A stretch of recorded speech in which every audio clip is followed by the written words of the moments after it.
Tapos pansin nyo, transparent na yung kulay na itong reflector natin dito sa Tapalodo. So, ginawa ko kasi mga boss, dati yung pula, bumili ako ng transparent, kagaya na itong nasa gilid. Kasi ito yung unang pinalitan natin dyan. So, pinalitan din natin itong pula na nandito. So, maganda dito mga boss ay talagang napakaganda ng itsura niya. Tapos, talagang hindi ganun tignan ka.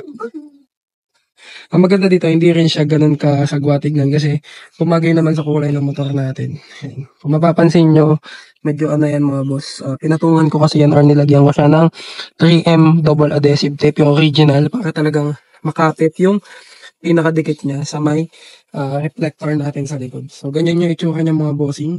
Yan, napakalinis lang tignan.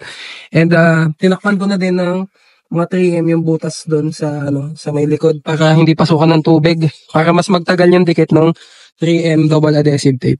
So kung interested ka magpalit nito, ay ililink ko na lang din dito sa video yung click here to order sa taas ng pangalan natin. Check out mo na tapos pili ka ng kulay na gusto mo.